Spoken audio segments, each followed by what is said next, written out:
2 Kings, chapter 1. After Ahab's death, Moab rebelled against Israel. Now Ahaziah had fallen through the lattice of his upper room in Samaria and injured himself. So he sent messengers, saying to them, "Go and consult Baal-zebub, the god of Ekron, to see if I will recover from this injury."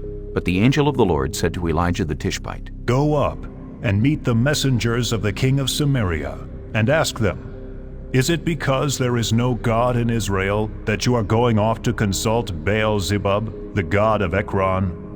Therefore, this is what the Lord says, you will not leave the bed you are lying on. You will certainly die." So Elijah went.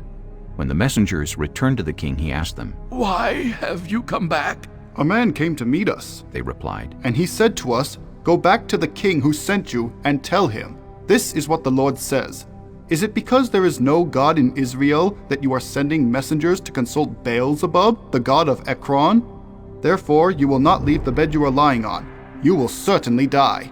The king asked them, "What kind of man was it who came to meet you and told you this?" They replied. "He had a garment of hair and had a leather belt around his waist." The king said, "That was Elijah, the Tishbite." Then he sent to Elijah a captain with his company of 50 men.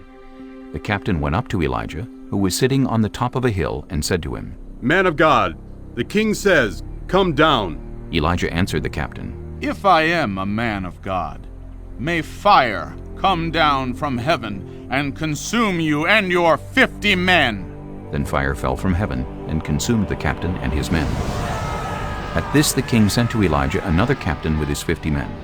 The captain said to him, "Man of God, this is what the king says. Come down at once." "If I am a man of God," Elijah replied, "may fire come down from heaven and consume you and your 50 men." Then the fire of God fell from heaven and consumed him and his 50 men. So the king sent a third captain with his 50 men. This third captain went up and fell on his knees before Elijah. "Man of God," he begged, "please have respect for my life and the lives of these 50 men, your servants. See, fire has fallen from heaven and consumed the first 2 captains and all their men. But now have respect for my life." The angel of the Lord said to Elijah, "Go down with him. Do not be afraid of him." So Elijah got up and went down with him to the king. He told the king, "This is what the Lord says. Is it because there is no God in Israel for you to consult that you have sent messengers to consult Baal-zebub, the god of Ekron? Because you have done this, you will never leave the bed you are lying on. You will certainly die." So he died, according to the word of the Lord that Elijah had spoken. Because Ahaziah had no son, Joram succeeded him as king in the 2nd year of Jehoram, son of Jehoshaphat, king of Judah. As for all the other events of Ahaziah's reign and what he did, are they not written in the book of the annals of the kings of Israel? Chapter 2. When the Lord was about to take Elijah up to heaven in a whirlwind, Elijah and Elisha were on their way from Gilgal. Elijah said to Elisha, "Stay here. The Lord has sent me to Bethel." But Elisha said, "As surely as the Lord lives, and as you live, I will not leave you." So they went down to Bethel. The company of the prophets at Bethel came out to Elisha and asked, "Do you know that the Lord is going to take your master from you today?" "Yes, I know." Elisha replied. "So be quiet." Then Elijah said to him, "Stay here, Elisha. The Lord has sent me to Jericho." And he replied, "As surely as the Lord lives, and as you live, I will not leave you." So they went to Jericho. The company of the prophets at Jericho went up to Elisha and asked him, "Do you know that the Lord is going to take your master from you today?" "Yes, I know." He replied. "So be quiet." Then Elijah said to him, "Stay here. The Lord has sent me to the Jordan." And he replied, "As surely as the Lord lives, and as you live, I will not leave you." So the 2 of them walked on. 50 men from the company of the prophets went and stood at a distance, facing the place where Elijah and Elisha had stopped at the Jordan. Elijah took his cloak, rolled it up, and struck the water with it. The water divided to the right and to the left, and the 2 of them crossed over on dry ground. When they had crossed, Elijah said to Elisha, "Tell me, what can I do for you before I am taken from you?" Let me inherit a double portion of your spirit. Elisha replied. You have asked a difficult thing, Elijah said. Yet, if you see me when I am taken from you, it will be yours. Otherwise, it will not. As they were walking along and talking together, suddenly a chariot of fire and horses of fire appeared and separated the two of them, and Elijah went up to heaven in a whirlwind. Elisha saw this and cried out, My father! My father! The chariots and horsemen of Israel! And Elisha saw him no more. Then he took hold of his garment and tore it in two. Elisha then picked up Elijah's cloak that had fallen from him and went back and stood on the bank of the Jordan. He took the cloak that had fallen from Elijah and struck the water with it. Where now is the Lord, the God of Elijah? He asked. When he struck the water, it divided to the right and to the left, and he crossed over. The company of the prophets from Jericho who were watching said, The spirit of Elijah is resting on Elisha. And they went to meet him and bowed to the ground before him. Look, They said, we, your servants, have 50 able men. Let them go and look for your master. Perhaps the Spirit of the Lord has picked him up and set him down on some mountain or in some valley. No, Elisha replied. do not send them. But they persisted until he was too embarrassed to refuse. So he said, Send them. And they sent 50 men who searched for 3 days, but did not find him. When they returned to Elisha, who was staying in Jericho, he said to them, Didn't I tell you not to go? The people of the city said to Elisha, Look, our Lord, this town is well situated, as you can see, but the water is bad, and the land is unproductive.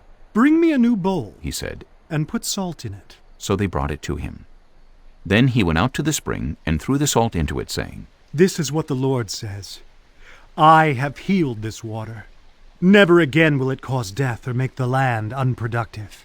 And the water has remained pure to this day, according to the word Elisha had spoken. From there Elisha went up to Bethel. As he was walking along the road, some boys came out of the town and jeered at him. Get out of here, Baldy! They said. Get out of here, Baldy! He turned around, looked at them, and called down a curse on them in the name of the Lord. Then 2 bears came out of the woods and mauled 42 of the boys. And he went on to Mount Carmel, and from there returned to Samaria. Chapter 3. Joram, son of Ahab, became king of Israel in Samaria in the 18th year of Jehoshaphat, king of Judah, and he reigned 12 years. He did evil in the eyes of the Lord, but not as his father and mother had done. He got rid of the sacred stone of Baal that his father had made. Nevertheless, he clung to the sins of Jeroboam son of Nebat, which he had caused Israel to commit. He did not turn away from them. Now Mesha, king of Moab, raised sheep, and he had to pay the king of Israel a tribute of 100,000 lambs and the wool of 100,000 rams. But after Ahab died, the king of Moab rebelled against the king of Israel. So at that time King Joram set out from Samaria and mobilized all Israel. He also sent this message to Jehoshaphat, king of Judah. The king of Moab has rebelled against me. Will you go with me to fight against Moab? I will go with you, he replied. I am as you are, my people as your people, my horses as your horses. By what route shall we attack? He asked. Through the desert of Edom, he answered. So the king of Israel set out with the king of Judah and the king of Edom. After a roundabout march of 7 days, the army had no more water for themselves or for the animals with them. What? Exclaimed the king of Israel. Has the Lord called us 3 kings together only to deliver us into the hands of Moab? But Jehoshaphat asked, Is there no prophet of the Lord here, through whom we may inquire of the Lord? An officer of the king of Israel answered, Elisha, son of Shaphat, is here. He used to pour water on the hands of Elijah. Jehoshaphat said, The word of the Lord is with him. So the king of Israel and Jehoshaphat and the king of Edom went down to him. Elisha said to the king of Israel, Why do you want to involve me? Go to the prophets of your father and the prophets of your mother. No, the king of Israel answered, because it was the Lord who called us 3 kings together to deliver us into the hands of Moab. Elisha said, As surely as the Lord Almighty lives, whom I serve, if I did not have respect for the presence of Jehoshaphat, king of Judah, I would not pay any attention to you. But now, bring me a harpist. While the harpist was playing, the hand of the Lord came on Elisha, and he said, This is what the Lord says. I will fill this valley with pools of water. For this is what the Lord says, you will see neither wind nor rain, yet this valley will be filled with water, and you, your cattle, and your other animals will drink. This is an easy thing in the eyes of the Lord. He will also deliver Moab into your hands. You will overthrow every fortified city and every major town. You will cut down every good tree, stop up all the springs, and ruin every good field with stones. The next morning, about the time for offering the sacrifice, there it was, water flowing from the direction of Edom, and the land was filled with water. Now all the Moabites had heard that the kings had come to fight against them. So every man, young and old, who could bear arms was called up and stationed on the border. When they got up early in the morning, the sun was shining on the water. To the Moabites across the way, the water looked red, like blood. That's blood, They said. Those kings must have fought and slaughtered each other. Now to the plunder, Moab! But when the Moabites came to the camp of Israel, the Israelites rose up and fought them until they fled. And the Israelites invaded the land and slaughtered the Moabites. They destroyed the towns, and each man threw a stone on every good field until it was covered. They stopped up all the springs and cut down every good tree. Only Kir-Hareseth was left with its stones in place, but men armed with slings surrounded it and attacked it. When the king of Moab saw that the battle had gone against him, he took with him 700 swordsmen to break through to the king of Edom, but they failed. Then he took his firstborn son, who was to succeed him as king, and offered him as a sacrifice on the city wall. The fury against Israel was great. They withdrew and returned to their own land. Chapter 4. The wife of a man from the company of the prophets cried out to Elisha, Your servant, my husband, is dead, and you know that he revered the Lord. But now his creditor is coming to take my 2 boys as his slaves. Elisha replied to her, How can I help you? Tell me, what do you have in your house? Your servant has nothing there at all, she said. except a small jar of olive oil. Elisha said, Go around and ask all your neighbors for empty jars. Don't ask for just a few.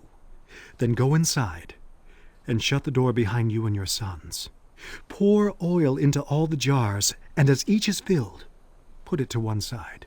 She left him and shut the door behind her and her sons. They brought the jars to her, and she kept pouring. When all the jars were full, she said to her son, Bring me another one. But he replied, There's not a jar left. Then the oil stopped flowing. She went and told the man of God, and he said, Go sell the oil and pay your debts. You and your sons can live on what is left. One day Elisha went to Shunem, and a well-to-do woman was there, who urged him to stay for a meal. So whenever he came by, he stopped there to eat. She said to her husband, I know that this man who often comes our way is a holy man of God. Let's make a small room on the roof and put in it a bed and a table, a chair and a lamp for him. Then he can stay there whenever he comes to us. One day when Elisha came, he went up to his room and lay down there. He said to his servant Gehazi, Call the Shunammite. So he called her, and she stood before him. Elisha said to him, Tell her, you have gone to all this trouble for us. Now, what can be done for you? Can we speak on your behalf to the king or the commander of the army? She replied, I have a home among my own people. What can be done for her? Elisha asked. Gehazi said, She has no son, and her husband is old. Then Elisha said, Call her. So he called her, and she stood in the doorway. About this time next year, Elisha said, you will hold a son in your arms. No, my lord, she objected. Please, man of God, don't mislead your servant. But the woman became pregnant, and the next year about that same time, she gave birth to a son, just as Elisha had told her. The child grew, and one day he went out to his father, who was with the reapers. He said to his father, My head, my head. His father told a servant, Carry him to his mother. After the servant had lifted him up and carried him to his mother, the boy sat on her lap until noon, and then he died. She went up and laid him on the bed of the man of God, then shut the door and went out. She called her husband and said, Please send me one of the servants and a donkey so I can go to the man of God quickly and return. Why go to him today? He asked. It's not the new moon or the Sabbath. That's all right, she said. She saddled the donkey and said to her servant, Lead on. Don't slow down for me unless I tell you. So she set out and came to the man of God at Mount Carmel. When he saw her in the distance, the man of God said to his servant Gehazi, Look, there's the Shunammite. Run to meet her and ask her, are you all right? Is your husband all right? Is your child all right? Everything is all right, she said. When she reached the man of God at the mountain, she took hold of his feet. Gehazi came over to push her away, but the man of God said, Leave her alone. She is in bitter distress, but the Lord has hidden it from me and has not told me why. Did I ask you for a son, my lord? She said. Didn't I tell you, don't raise my hopes? Elisha said to Gehazi, Tuck your cloak into your belt. Take my staff in your hand and run. Don't greet anyone you meet. And if anyone greets you, do not answer. Lay my staff on the boy's face. But the child's mother said, As surely as the Lord lives, and as you live, I will not leave you. So he got up and followed her. Gehazi went on ahead and laid the staff on the boy's face, but there was no sound or response. So Gehazi went back to meet Elisha and told him, The boy has not awakened. When Elisha reached the house, there was the boy lying dead on his couch. He went in, shut the door on the two of them, and prayed to the Lord. Then he got on the bed and lay on the boy, mouth to mouth, eyes to eyes, hands to hands. As he stretched himself out on him, the boy's body grew warm. Elisha turned away and walked back and forth in the room, and then got on the bed and stretched out on him once more. The boy sneezed 7 times and opened his eyes. Elisha summoned Gehazi and said, Call the Shunammite. And he did. When she came, he said, Take your son. She came in, fell at his feet, and bowed to the ground. Then she took her son and went out. Elisha returned to Gilgal, and there was a famine in that region. While the company of the prophets was meeting with him, he said to his servant, Put on a large pot, and cook some stew for these prophets. One of them went out into the fields to gather herbs, and found a wild vine, and picked as many of its gourds as his garment could hold. When he returned, he cut them up into the pot of stew, though no one knew what they were. The stew was poured out for the men, but as they began to eat it, they cried out, Man of God, there is death in the pot! And they could not eat it. Elisha said, Get some flour. He put it into the pot and said, Serve it to the people to eat. And there was nothing harmful in the pot. A man came from Baal-Shalisha, bringing the man of God 20 loaves of barley bread baked from the first ripe grain, along with some heads of new grain. Give it to the people to eat, Elisha said. How can I set this before 100 men? His servant asked. But Elisha answered, Give it to the people to eat, for this is what the Lord says. They will eat and have some left over. Then he set it before them, and they ate and had some left over, according to the word of the Lord. Chapter 5. Now Naaman was commander of the army of the king of Aram. He was a great man in the sight of his master, and highly regarded, because through him the Lord had given victory to Aram. He was a valiant soldier, but he had leprosy. Now bands of raiders from Aram had gone out, and had taken captive a young girl from Israel, and she served Naaman's wife. She said to her mistress, If only my master would see the prophet who is in Samaria, he would cure him of his leprosy. Naaman went to his master and told him what the girl from Israel had said. By all means, go, the king of Aram replied. I will send a letter to the king of Israel. So Naaman left, taking with him 10 talents of silver, 6,000 shekels of gold, and 10 sets of clothing. The letter that he took to the king of Israel read, With this letter I am sending my servant Naaman to you, so that you may cure him of his leprosy. As soon as the king of Israel read the letter, he tore his robes and said, Am I God? Can I kill and bring back to life? Why does this fellow send someone to me to be cured of his leprosy? See how he is trying to pick a quarrel with me. When Elisha the man of God heard that the king of Israel had torn his robes, he sent him this message. Why have you torn your robes? Have the man come to me, and he will know that there is a prophet in Israel. So Naaman went with his horses and chariots, and stopped at the door of Elisha's house. Elisha sent a messenger to say to him, Go wash yourself 7 times in the Jordan, and your flesh will be restored, and you will be cleansed. But Naaman went away angry and said, I thought that he would surely come out to me and stand and call on the name of the Lord his God, wave his hand over the spot and cure me of my leprosy. Are not Abana and Pharpar, the rivers of Damascus, better than all the waters of Israel? Couldn't I wash in them and be cleansed? So he turned and went off in a rage. Naaman's servants went to him and said, My father, if the prophet had told you to do some great thing, would you not have done it? How much more then when he tells you, wash and be cleansed? So he went down and dipped himself in the Jordan 7 times, as the man of God had told him, and his flesh was restored and became clean like that of a young boy. Then Naaman and all his attendants went back to the man of God. He stood before him and said, Now I know that there is no God in all the world except in Israel. So please accept a gift from your servant. The prophet answered, As surely as the Lord lives, whom I serve, I will not accept a thing. And even though Naaman urged him, he refused. If you will not, said Naaman, please let me, your servant, be given as much earth as a pair of mules can carry, for your servant will never again make burnt offerings and sacrifices to any other god but the Lord. But may the Lord forgive your servant for this one thing. When my master enters the temple of Rimmon to bow down, and he is leaning on my arm, and I have to bow there also, when I bow down in the temple of Rimmon, may the Lord forgive your servant for this. Go in peace, Elisha said. After Naaman had traveled some distance, Gehazi, the servant of Elisha, the man of God, said to himself, My master was too easy on Naaman this Aramean by not accepting from him what he brought. As surely as the Lord lives, I will run after him and get something from him. So Gehazi hurried after Naaman. When Naaman saw him running toward him, he got down from the chariot to meet him. Is everything all right? He asked. Everything is all right, Gehazi answered. My master sent me to say, 2 young men from the company of the prophets have just come to me from the hill country of Ephraim. Please give them a talent of silver and 2 sets of clothing. By all means, take 2 talents, said Naaman. He urged Gehazi to accept them, and then tied up the 2 talents of silver in 2 bags, with 2 sets of clothing. He gave them to 2 of his servants, and they carried them ahead of Gehazi. When Gehazi came to the hill, he took the things from the servants and put them away in the house. He sent the men away, and they left. When he went in and stood before his master, Elisha asked him, Where have you been, Gehazi? Your servant didn't go anywhere, Gehazi answered.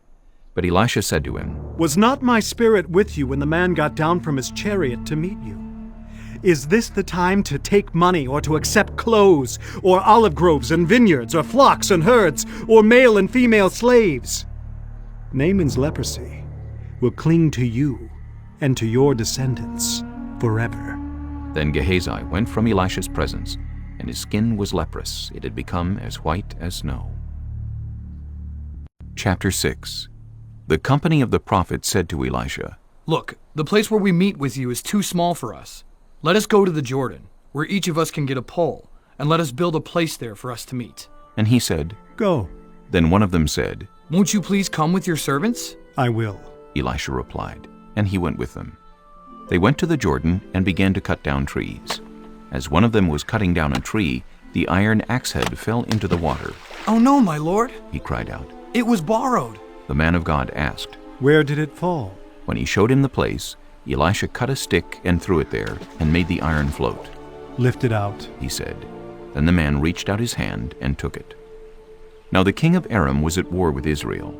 After conferring with his officers, he said, I will set up my camp in such and such a place. The man of God sent word to the king of Israel, Beware of passing that place, because the Arameans are going down there. So the king of Israel checked on the place indicated by the man of God. Time and again, Elisha warned the king so that he was on his guard in such places. This enraged the king of Aram. He summoned his officers and demanded of them, Tell me, which of us is on the side of the king of Israel? None of us, my lord the king, said one of his officers. But Elisha, the prophet who is in Israel, tells the king of Israel the very words you speak in your bedroom. Go, find out where he is, the king ordered, so I can send men and capture him. The report came back. He is in Dothan. Then he sent horses and chariots and a strong force there. They went by night and surrounded the city. When the servant of the man of God got up and went out early the next morning, an army with horses and chariots had surrounded the city. Oh no, my lord! What shall we do? The servant asked. Don't be afraid, the prophet answered. Those who are with us are more than those who are with them. And Elisha prayed, Open his eyes, Lord, so that he may see. Then the Lord opened the servant's eyes, and he looked and saw the hills full of horses and chariots of fire all around Elisha. As the enemy came down toward him, Elisha prayed to the Lord. Strike this army with blindness. So he struck them with blindness, as Elisha had asked. Elisha told them, This is not the road, and this is not the city. Follow me, and I will lead you to the man you are looking for. And he led them to Samaria. After they entered the city, Elisha said, Lord, open the eyes of these men so they can see. Then the Lord opened their eyes, and they looked, and there they were inside Samaria. When the king of Israel saw them, he asked Elisha, Shall I kill them, my father? Shall I kill them? Do not kill them, he answered. Would you kill those you have captured with your own sword or bow? Set food and water before them so that they may eat and drink and then go back to their master. So he prepared a great feast for them, and after they had finished eating and drinking, he sent them away, and they returned to their master. So the bands from Aram stopped raiding Israel's territory. Some time later, Ben-Hadad, king of Aram, mobilized his entire army and marched up and laid siege to Samaria. There was a great famine in the city. The siege lasted so long that a donkey's head sold for 80 shekels of silver, and a quarter of a cab of seed pods for 5 shekels. As the king of Israel was passing by on the wall, a woman cried to him, Help me, my lord the king! The king replied, If the Lord does not help you, where can I get help for you? From the threshing floor? From the winepress? Then he asked her, What's the matter? She answered, This woman said to me, Give up your son so we may eat him today, and tomorrow we'll eat my son. So we cooked my son and ate him. The next day I said to her, Give up your son so we may eat him. But she had hidden him. When the king heard the woman's words, he tore his robes. As he went along the wall, the people looked, and they saw that, under his robes, he had sackcloth on his body. He said, May God deal with me, be it ever so severely, if the head of Elijah, son of Shaphat, remains on his shoulders today. Now Elisha was sitting in his house, and the elders were sitting with him.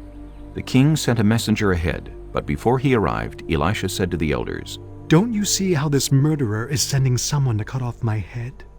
Look, when the messenger comes, shut the door and hold it shut against him. Is not the sound of his master's footsteps behind him? While he was still talking to them, the messenger came down to him. The king said, This disaster is from the Lord. Why should I wait for the Lord any longer? Chapter 7. Elisha replied, Hear the word of the Lord. This is what the Lord says. About this time tomorrow, a seah of the finest flour will sell for a shekel, and 2 seahs of barley for a shekel at the gate of Samaria. The officer on whose arm the king was leaning said to the man of God, Look, even if the Lord should open the floodgates of the heavens, could this happen? You will see it with your own eyes, answered Elisha. But you will not eat any of it. Now there were 4 men with leprosy at the entrance of the city gate. They said to each other, Why stay here until we die? If we say, We'll go into the city, the famine is there, and we will die. And if we stay here, we will die. So let's go over to the camp of the Arameans and surrender. If they spare us, we live. If they kill us, then we die. At dusk they got up and went to the camp of the Arameans. When they reached the edge of the camp, no one was there, for the Lord had caused the Arameans to hear the sound of chariots and horses and a great army, so that they said to one another, Look, the king of Israel has hired the Hittite and Egyptian kings to attack us. So they got up and fled in the dusk and abandoned their tents and their horses and donkeys. They left the camp as it was and ran for their lives. The men who had leprosy reached the edge of the camp, entered one of the tents, and ate and drank. Then they took silver, gold, and clothes, and went off and hid them. They returned and entered another tent, and took some things from it and hid them also. Then they said to each other, What we're doing is not right. This is a day of good news, and we are keeping it to ourselves. If we wait until daylight, punishment will overtake us. Let's go at once and report this to the royal palace. So they went and called out to the city gatekeepers and told them, We went into the Aramean camp and no one was there, not a sound of anyone, only tethered horses and donkeys, and the tents left just as they were. The gatekeepers shouted the news, and it was reported within the palace. The king got up in the night and said to his officers, I will tell you what the Arameans have done to us. They know we are starving. So they have left the camp to hide in the countryside, thinking they will surely come out, and then we will take them alive and get into the city. One of his officers answered, "Have some men take 5 of the horses that are left in the city. Their plight will be like that of all the Israelites left here. Yes, they will only be like all these Israelites who are doomed. So let us send them to find out what happened." So they selected 2 chariots with their horses, and the king sent them after the Aramean army. He commanded the drivers, "Go and find out what has happened." They followed them as far as the Jordan, and they found the whole road strewn with the clothing and equipment the Arameans had thrown away in their headlong flight. So the messengers returned and reported to the king. Then the people went out and plundered the camp of the Arameans. So a seah of the finest flour sold for a shekel, and 2 seahs of barley sold for a shekel, as the Lord had said. Now the king had put the officer on whose arm he leaned in charge of the gate, and the people trampled him in the gateway, and he died, just as the man of God had foretold when the king came down to his house. It happened as the man of God had said to the king, "About this time tomorrow, a seah of the finest flour will sell for a shekel, and 2 seahs of barley for a shekel at the gate of Samaria." The officer had said to the man of God, "Look, even if the Lord should open the floodgates of the heavens, could this happen?" The man of God had replied, "You will see it with your own eyes, but you will not eat any of it." And that is exactly what happened to him, for the people trampled him in the gateway, and he died. Chapter 8. Now Elisha had said to the woman whose son he had restored to life, "Go away with your family and stay for a while wherever you can, because the Lord has decreed a famine in the land that will last 7 years." The woman proceeded to do as the man of God said. She and her family went away and stayed in the land of the Philistines 7 years. At the end of the 7 years, she came back from the land of the Philistines and went to appeal to the king for her house and land. The king was talking to Gehazi, the servant of the man of God, and had said, "Tell me about all the great things Elisha has done." Just as Gehazi was telling the king how Elisha had restored the dead to life, the woman whose son Elisha had brought back to life came to appeal to the king for her house and land. Gehazi said, "This is the woman, my lord the king, and this is her son, whom Elisha restored to life." The king asked the woman about it, and she told him. Then he assigned an official to her case and said to him, "Give back everything that belonged to her, including all the income from her land from the day she left the country until now." Elisha went to Damascus, and Ben-Hadad, king of Aram, was ill. When the king was told, "The man of God has come all the way up here," he said to Hazael, "Take a gift with you and go to meet the man of God. Consult the Lord through him. Ask him, 'Will I recover from this illness?'" Hazael went to meet Elisha, taking with him as a gift 40 camel loads of all the finest wares of Damascus. He went in and stood before him and said, "Your son, Ben-Hadad, king of Aram, has sent me to ask, will I recover from this illness?" Elisha answered, "Go and say to him, 'You will certainly recover.' Nevertheless, the Lord has revealed to me that he will in fact die." He stared at him with a fixed gaze until Hazael was embarrassed. Then the man of God began to weep. "Why is my lord weeping?" asked Hazael. "Because I know the harm you will do to the Israelites," he answered. "You will set fire to their fortified places, kill their young men with the sword, dash their little children to the ground, and rip open their pregnant women." Hazael said, "How could your servant, a mere dog, accomplish such a feat?" "The Lord has shown me that you will become king of Aram," answered Elisha. Then Hazael left Elisha and returned to his master. When Ben-Hadad asked, "What did Elisha say to you?" Hazael replied, "He told me that you would certainly recover." But the next day he took a thick cloth, soaked it in water, and spread it over the king's face so that he died. Then Hazael succeeded him as king. In the 5th year of Joram, son of Ahab, king of Israel, when Jehoshaphat was king of Judah, Jehoram, son of Jehoshaphat, began his reign as king of Judah. He was 32 years old when he became king, and he reigned in Jerusalem 8 years. He followed the ways of the kings of Israel, as the house of Ahab had done, for he married a daughter of Ahab. He did evil in the eyes of the Lord. Nevertheless, for the sake of his servant David, the Lord was not willing to destroy Judah. He had promised to maintain a lamp for David and his descendants forever.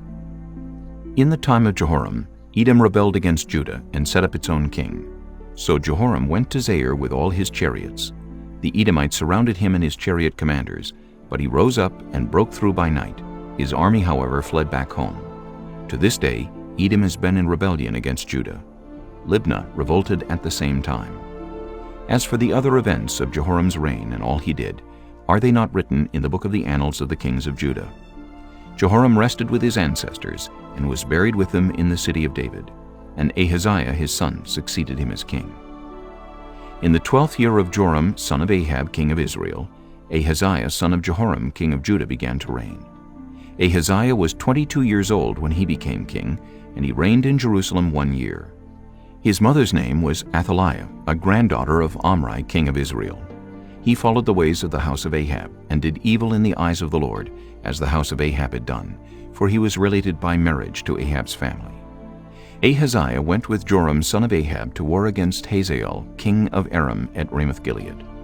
The Arameans wounded Joram, so King Joram returned to Jezreel to recover from the wounds the Arameans had inflicted on him at Ramoth in his battle with Hazael, king of Aram.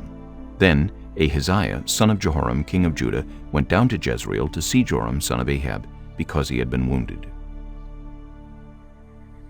Chapter 9.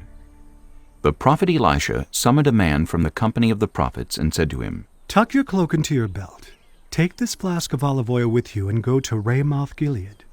When you get there, look for Jehu, son of Jehoshaphat, the son of Nimshi. Go to him, get him away from his companions, and take him into an inner room. Then take the flask and pour the oil on his head and declare, This is what the Lord says. I anoint you king over Israel. Then open the door and run. Don't delay. So the young prophet went to Ramoth-Gilead. When he arrived, he found the army officers sitting together. I have a message for you, Commander, he said. For which of us? Asked Jehu. For you, Commander, he replied. Jehu got up and went into the house. Then the prophet poured the oil on Jehu's head and declared, This is what the Lord, the God of Israel, says. I anoint you king over the Lord's people, Israel.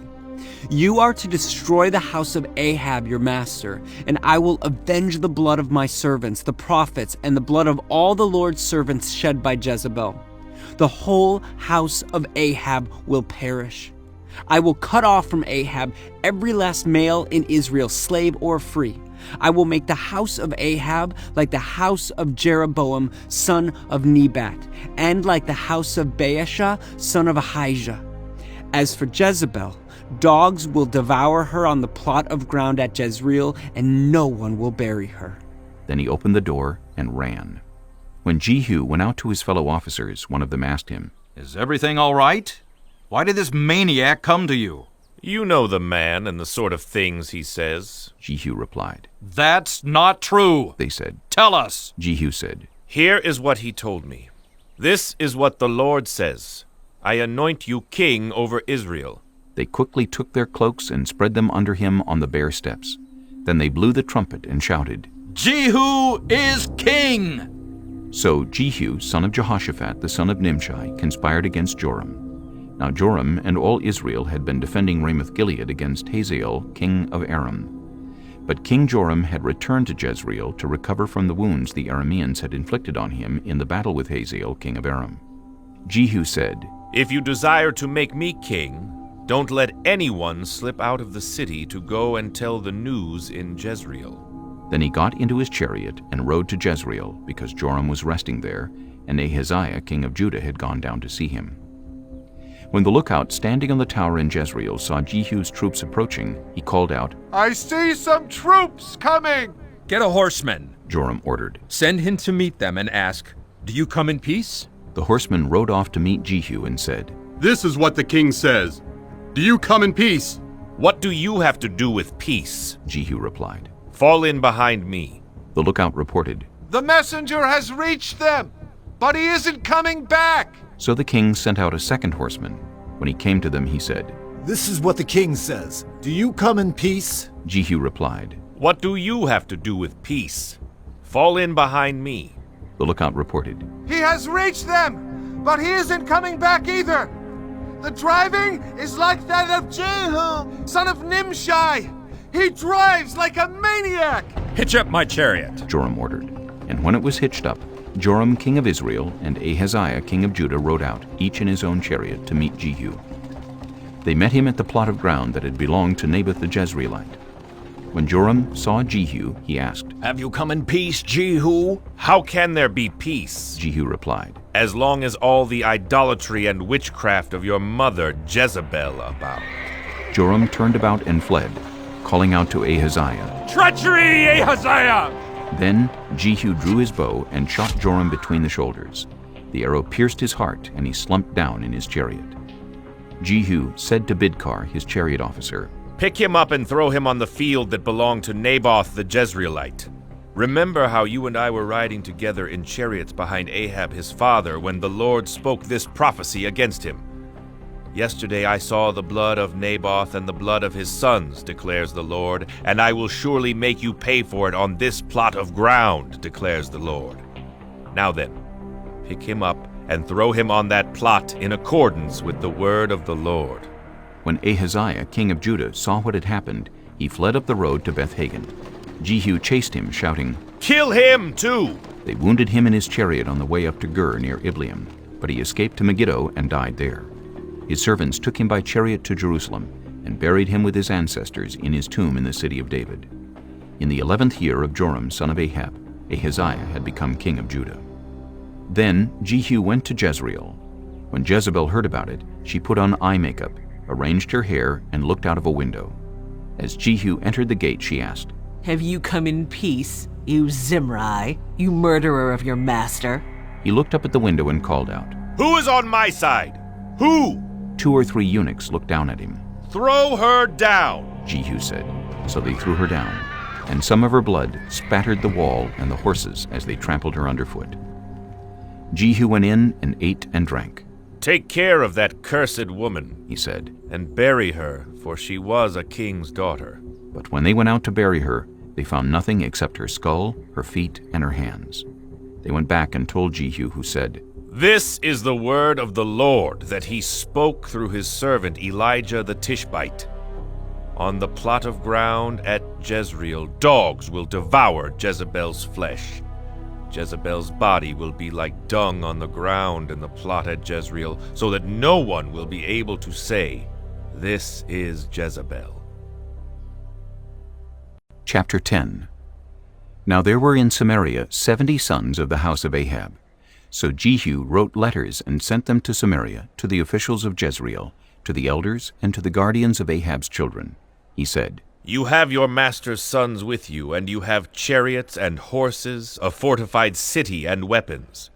Now, as soon as this letter reaches you, choose the best and most worthy of your master's sons, and set him on his father's throne. Then fight for your master's house." But they were terrified and said, "If 2 kings could not resist him, how can we?" So the palace administrator, the city governor, the elders, and the guardians sent this message to Jehu. "We are your servants, and we will do anything you say. We will not appoint anyone as king. You do whatever you think best." Then Jehu wrote them a second letter, saying, "If you are on my side and will obey me, take the heads of your master's sons and come to me in Jezreel by this time tomorrow." Now the royal princes, 70 of them, were with the leading men of the city, who were rearing them. When the letter arrived, these men took the princes and slaughtered all 70 of them. They put their heads in baskets and sent them to Jehu in Jezreel. When the messenger arrived, he told Jehu, "They have brought the heads of the princes." Then Jehu ordered, "Put them in 2 piles at the entrance of the city gate until morning." The next morning Jehu went out. He stood before all the people and said, "You are innocent. It was I who conspired against my master and killed him. But who killed all these? Know then that not a word the Lord has spoken against the house of Ahab will fail. The Lord has done what he announced through his servant Elijah." So Jehu killed everyone in Jezreel who remained of the house of Ahab, as well as all his chief men, his close friends, and his priests, leaving him no survivor. Jehu then set out and went toward Samaria. At Beth-Eked of the shepherds, he met some relatives of Ahaziah, king of Judah, and asked, "Who are you?" They said, "We are relatives of Ahaziah, and we have come down to greet the families of the king and of the queen mother." "Take them alive," he ordered. So they took them alive and slaughtered them by the well of Beth-Eked, 42 of them. He left no survivor. After he left there, he came upon Jehonadab, son of Rechab, who was on his way to meet him. Jehu greeted him and said, Are you in accord with me as I am with you? I am, Jehonadab answered. If so, said Jehu, give me your hand. So he did, and Jehu helped him up into the chariot. Jehu said, Come with me and see my zeal for the Lord. Then he had him ride along in his chariot.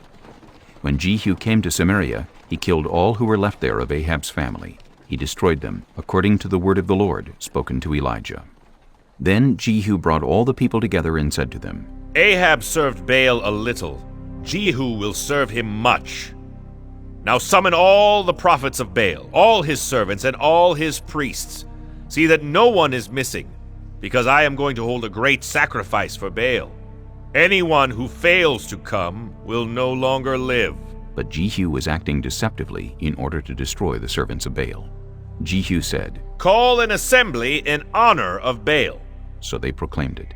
Then he sent word throughout Israel, and all the servants of Baal came, not one stayed away. They crowded into the temple of Baal until it was full from one end to the other. And Jehu said to the keeper of the wardrobe, Bring robes for all the servants of Baal. So he brought out robes for them. Then Jehu and Jehonadab, son of Rechab, went into the temple of Baal. Jehu said to the servants of Baal, Look around and see that no one who serves the Lord is here with you, only servants of Baal. So they went in to make sacrifices and burnt offerings. Now Jehu had posted 80 men outside with this warning, If one of you lets any of the men I am placing in your hands escape, it will be your life for his life. As soon as Jehu had finished making the burnt offering, he ordered the guards and officers, Go in and kill them, let no one escape. So they cut them down with the sword. The guards and officers threw the bodies out and then entered the inner shrine of the temple of Baal. They brought the sacred stone out of the temple of Baal and burned it. They demolished the sacred stone of Baal and tore down the temple of Baal, and people have used it for a latrine to this day. So Jehu destroyed Baal worship in Israel. However, he did not turn away from the sins of Jeroboam son of Nebat, which he had caused Israel to commit, the worship of the golden calves at Bethel and Dan. The Lord said to Jehu, Because you have done well in accomplishing what is right in my eyes, and have done to the house of Ahab all I had in mind to do, your descendants will sit on the throne of Israel to the 4th generation. Yet Jehu was not careful to keep the law of the Lord, the God of Israel, with all his heart. He did not turn away from the sins of Jeroboam, which he had caused Israel to commit. In those days, the Lord began to reduce the size of Israel. Hazael overpowered the Israelites throughout their territory east of the Jordan in all the land of Gilead, the region of Gad, Reuben, and Manasseh, from Aroer by the Arnon Gorge through Gilead to Bashan. As for the other events of Jehu's reign, all he did and all his achievements, are they not written in the book of the annals of the kings of Israel? Jehu rested with his ancestors and was buried in Samaria, and Jehoahaz his son succeeded him as king. The time that Jehu reigned over Israel in Samaria was 28 years. Chapter 11. When Athaliah, the mother of Ahaziah, saw that her son was dead, she proceeded to destroy the whole royal family. But Jehosheba, the daughter of King Jehoram and sister of Ahaziah, took Joash, son of Ahaziah, and stole him away from among the royal princes who were about to be murdered. She put him and his nurse in a bedroom to hide him from Athaliah, so he was not killed. He remained hidden with his nurse at the temple of the Lord for 6 years, while Athaliah ruled the land. In the 7th year, Jehoiada sent for the commanders of units of 100, the Kerites and the guards, and had them brought to him at the temple of the Lord. He made a covenant with them and put them under oath at the temple of the Lord. Then he showed them the king's son. He commanded them, saying, This is what you are to do. You who are in the 3 companies that are going on duty on the Sabbath, a third of you guarding the royal palace, a third at the Sur Gate, and a third at the gate behind the guard, who take turns guarding the temple. And you who are in the other 2 companies that normally go off Sabbath duty are all to guard the temple for the king. Station yourselves around the king, each of you with weapon in hand. Anyone who approaches your ranks is to be put to death. Stay close to the king wherever he goes. The commanders of units of 100 did just as Jehoiada the priest ordered.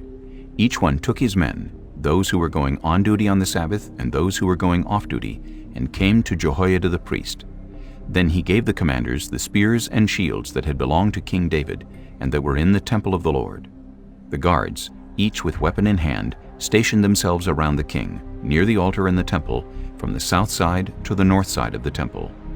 Jehoiada brought out the king's son and put the crown on him. He presented him with a copy of the covenant and proclaimed him king. They anointed him, and the people clapped their hands and shouted, "Long live the king!" When Athaliah heard the noise made by the guards and the people, she went to the people at the temple of the Lord. She looked, and there was the king standing by the pillar as the custom was. The officers and the trumpeters were beside the king, and all the people of the land were rejoicing and blowing trumpets.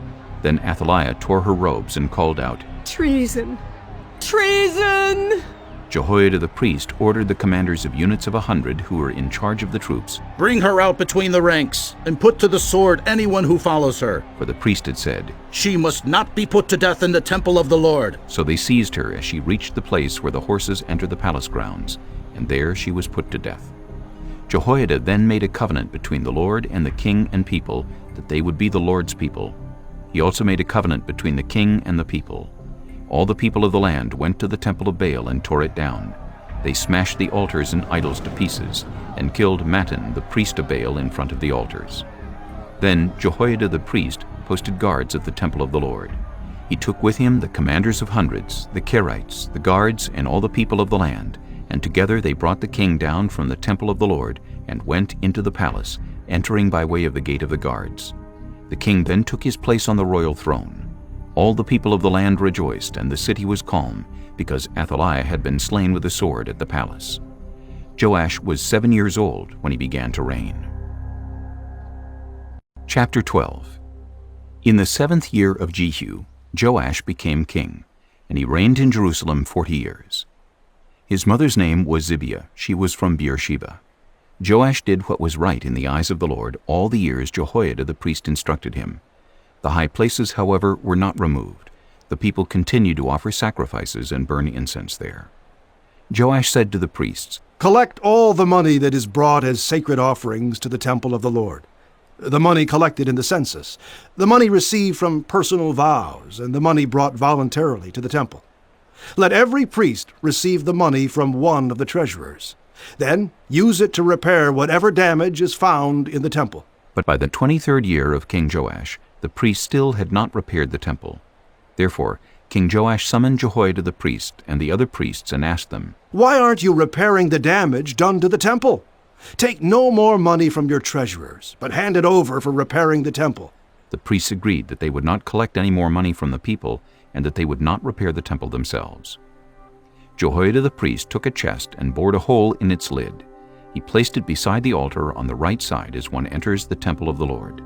The priests who guarded the entrance put into the chest all the money that was brought to the temple of the Lord. Whenever they saw that there was a large amount of money in the chest, the royal secretary and the high priest came, counted the money that had been brought into the temple of the Lord, and put it into bags. When the amount had been determined, they gave the money to the men appointed to supervise the work on the temple. With it they paid those who worked on the temple of the Lord, the carpenters and builders, the masons and stonecutters. They purchased timber and blocks of dressed stone for the repair of the temple of the Lord, and met all the other expenses of restoring the temple. The money brought into the temple was not spent for making silver basins, wick trimmers, sprinkling bowls, trumpets, or any other articles of gold or silver for the temple of the Lord. It was paid to the workers who used it to repair the temple. They did not require an accounting from those to whom they gave the money to pay the workers, because they acted with complete honesty. The money from the guilt offerings and sin offerings was not brought into the temple of the Lord. It belonged to the priests. About this time, Hazael, king of Aram, went up and attacked Gath and captured it. Then he turned to attack Jerusalem. But Joash, king of Judah, took all the sacred objects dedicated by his predecessors, Jehoshaphat, Jehoram, and Ahaziah, the kings of Judah, and the gifts he himself had dedicated, and all the gold found in the treasuries of the temple of the Lord and of the royal palace, and he sent them to Hazael, king of Aram, who then withdrew from Jerusalem. As for the other events of the reign of Joash and all he did, are they not written in the book of the annals of the kings of Judah? His officials conspired against him and assassinated him at Beth Millo, on the road down to Silla. The officials who murdered him were Jozabad, son of Shimeath, and Jehozabad, son of Shomer. He died and was buried with his ancestors in the city of David, and Amaziah his son succeeded him as king. Chapter 13. In the 23rd year of Joash, son of Ahaziah, king of Judah, Jehoahaz, son of Jehu, became king of Israel in Samaria, and he reigned 17 years.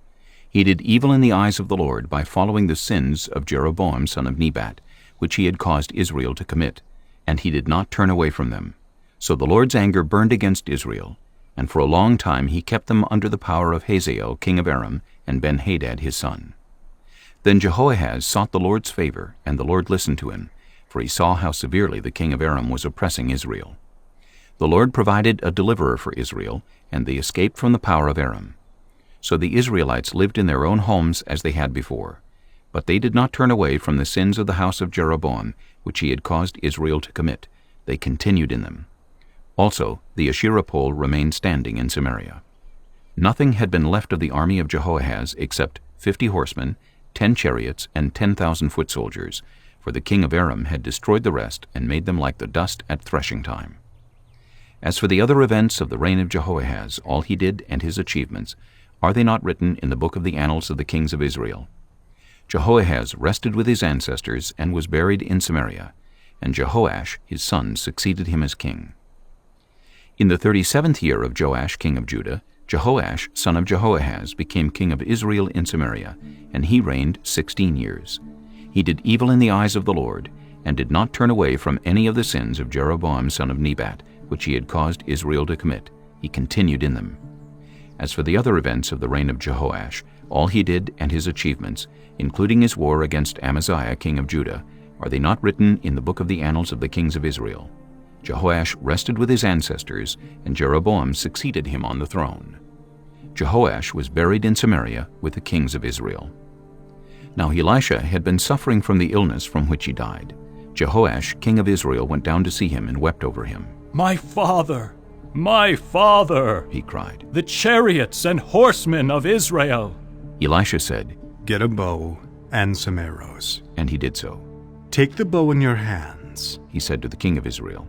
When he had taken it, Elisha put his hands on the king's hands. "Open the east window," he said, and he opened it. "Shoot," Elisha said, and he shot. "The Lord's arrow of victory, the arrow of victory over Aram," Elisha declared. "You will completely destroy the Arameans at Aphek." Then he said, "Take the arrows." And the king took them. Elisha told him, "Strike the ground." He struck it 3 times and stopped. The man of God was angry with him and said, "You should have struck the ground 5 or 6 times.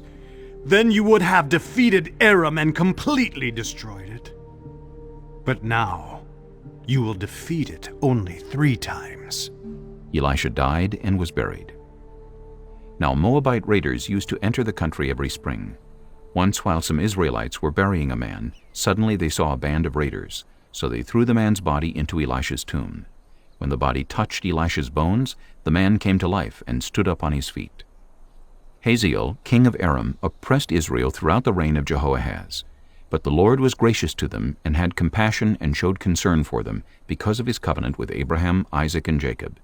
To this day he has been unwilling to destroy them or banish them from his presence. Hazael, king of Aram, died, and Ben-Hadad his son succeeded him as king. Then Jehoash, son of Jehoahaz, recaptured from Ben-Hadad, son of Hazael, the towns he had taken in battle from his father Jehoahaz. 3 times Jehoash defeated him, and so he recovered the Israelite towns. Chapter 14. In the 2nd year of Jehoash, son of Jehoahaz, king of Israel, Amaziah, son of Joash, king of Judah, began to reign. He was 25 years old when he became king, and he reigned in Jerusalem 29 years. His mother's name was Jehoaddan. She was from Jerusalem. He did what was right in the eyes of the Lord, but not as his father David had done. In everything he followed the example of his father Joash. The high places, however, were not removed. The people continued to offer sacrifices and burn incense there. After the kingdom was firmly in his grasp, he executed the officials who had murdered his father the king. Yet he did not put the children of the assassins to death in accordance with what is written in the book of the law of Moses, where the Lord commanded, "Parents are not to be put to death for their children, nor children put to death for their parents. Each will die for their own sin." He was the one who defeated 10,000 Edomites in the Valley of Salt and captured Selah in battle, calling it Joktheel, the name it has to this day. Then Amaziah sent messengers to Jehoash, son of Jehoahaz, the son of Jehu, king of Israel, with the challenge, "Come, let us face each other in battle." But Jehoash, king of Israel, replied to Amaziah, king of Judah, "A thistle in Lebanon sent a message to a cedar in Lebanon. Give your daughter to my son in marriage." Then a wild beast in Lebanon came along and trampled the thistle underfoot. You have indeed defeated Edom, and now you are arrogant. Glory in your victory, but stay at home. Why ask for trouble and cause your own downfall, and that of Judah also? Amaziah, however, would not listen, so Jehoash, king of Israel, attacked. He and Amaziah, king of Judah, faced each other at Bethshemesh in Judah. Judah was routed by Israel, and every man fled to his home. Jehoash, king of Israel, captured Amaziah, king of Judah, the son of Joash, the son of Ahaziah, at Bethshemesh. Then Jehoash went to Jerusalem and broke down the wall of Jerusalem from the Ephraim gate to the corner gate, a section about 400 cubits long. He took all the gold and silver and all the articles found in the temple of the Lord and in the treasuries of the royal palace. He also took hostages and returned to Samaria. As for the other events of the reign of Jehoash, what he did and his achievements, including his war against Amaziah, king of Judah, are they not written in the book of the annals of the kings of Israel? Jehoash rested with his ancestors and was buried in Samaria with the kings of Israel, and Jeroboam his son succeeded him as king. Amaziah, son of Joash, king of Judah, lived for 15 years after the death of Jehoash, son of Jehoahaz, king of Israel. As for the other events of Amaziah's reign, are they not written in the book of the annals of the kings of Judah? They conspired against him in Jerusalem, and he fled to Lachish, but they sent men after him to Lachish and killed him there. He was brought back by horse and was buried in Jerusalem with his ancestors in the city of David. Then all the people of Judah took Azariah, who was 16 years old, and made him king in place of his father Amaziah. He was the one who rebuilt Elath and restored it to Judah after Amaziah rested with his ancestors. In the 15th year of Amaziah, son of Joash, king of Judah, Jeroboam, son of Jehoash, king of Israel, became king in Samaria, and he reigned 41 years. He did evil in the eyes of the Lord, and did not turn away from any of the sins of Jeroboam, son of Nebat, which he had caused Israel to commit. He was the one who restored the boundaries of Israel from Lebo-Hamath to the Dead Sea, in accordance with the word of the Lord, the God of Israel, spoken through his servant Jonah, son of Amittai, the prophet from Gath-hepher. The Lord had seen how bitterly everyone in Israel, whether slave or free, was suffering. There was no one to help them. And since the Lord had not said he would blot out the name of Israel from under heaven, he saved them by the hand of Jeroboam, son of Jehoash. As for the other events of Jeroboam's reign, all he did and his military achievements, including how he recovered for Israel both Damascus and Hamath, which had belonged to Judah, are they not written in the book of the annals of the kings of Israel? Jeroboam rested with his ancestors, the kings of Israel, and Zechariah his son succeeded him as king. Chapter 15. In the 27th year of Jeroboam king of Israel, Azariah's son Amaziah, king of Judah, began to reign. He was 16 years old when he became king, and he reigned in Jerusalem 52 years. His mother's name was Jechaliah. She was from Jerusalem.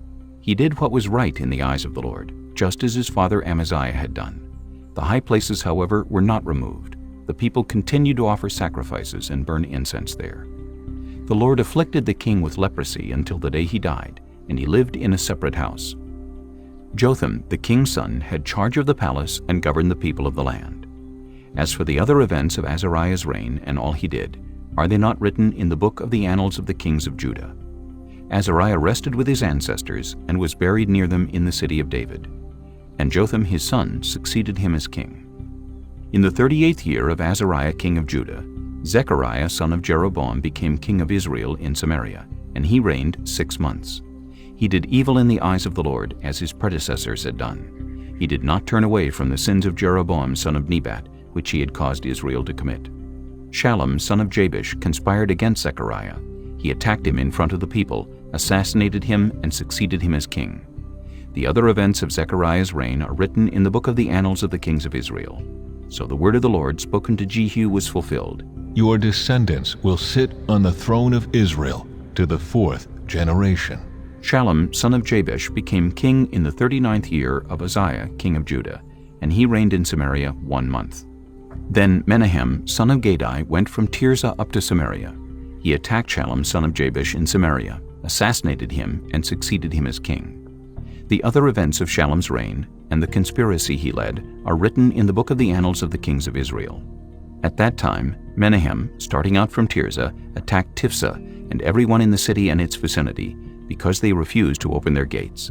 He sacked Tifsah and ripped open all the pregnant women. In the 39th year of Azariah king of Judah, Menahem son of Gadi became king of Israel, and he reigned in Samaria 10 years. He did evil in the eyes of the Lord. During his entire reign he did not turn away from the sins of Jeroboam son of Nebat, which he had caused Israel to commit. Then Pul, king of Assyria, invaded the land, and Menahem gave him 1,000 talents of silver to gain his support and strengthen his own hold on the kingdom. Menahem exacted this money from Israel. Every wealthy person had to contribute 50 shekels of silver to be given to the king of Assyria. So the king of Assyria withdrew and stayed in the land no longer. As for the other events of Menahem's reign and all he did, are they not written in the book of the annals of the kings of Israel? Menahem rested with his ancestors, and Pekahiah his son succeeded him as king. In the 50th year of Azariah king of Judah, Pekahiah son of Menahem became king of Israel in Samaria, and he reigned 2 years. Pekahiah did evil in the eyes of the Lord. He did not turn away from the sins of Jeroboam son of Nebat, which he had caused Israel to commit. One of his chief officers, Pekah son of Remaliah, conspired against him. Taking 50 men of Gilead with him, he assassinated Pekahiah along with Argob and Ariah in the citadel of the royal palace at Samaria. So Pekah killed Pekahiah and succeeded him as king.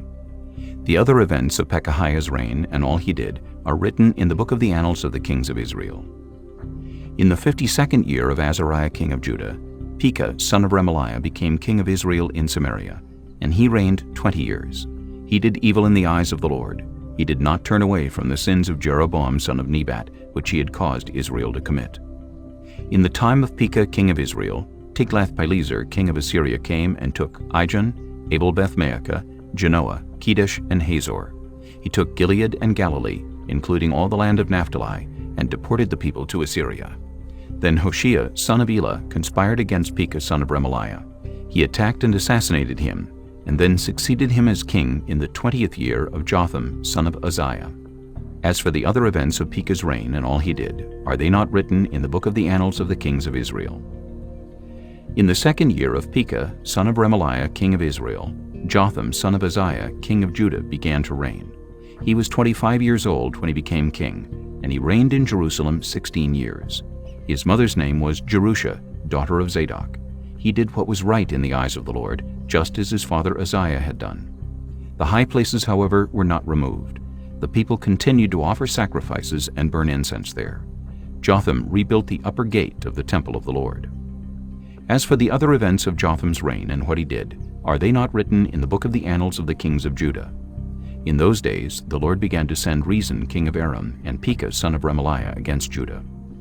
Jotham rested with his ancestors and was buried with them in the city of David, the city of his father, and Ahaz his son succeeded him as king.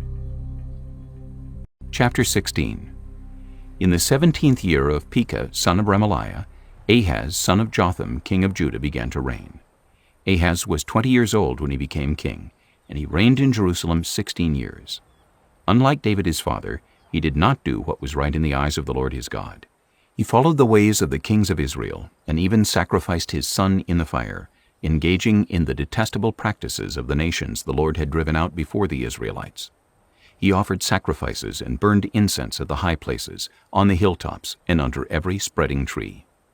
Then Rezin king of Aram and Pekah son of Remaliah king of Israel marched up to fight against Jerusalem and besieged Ahaz, but they could not overpower him. At that time Rezin king of Aram recovered Elath for Aram, by driving out the people of Judah. Edomites then moved into Elath and have lived there to this day. Ahaz sent messengers to say to Tiglath-Pileser king of Assyria, I am your servant and vassal. Come up and save me out of the hand of the king of Aram and of the king of Israel, who are attacking me.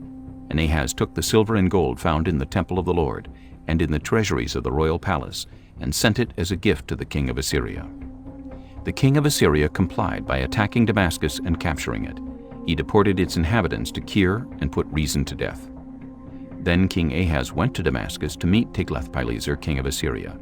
He saw an altar in Damascus and sent to Uriah the priest a sketch of the altar with detailed plans for its construction. So Uriah the priest built an altar in accordance with all the plans that King Ahaz had sent from Damascus and finished it before King Ahaz returned.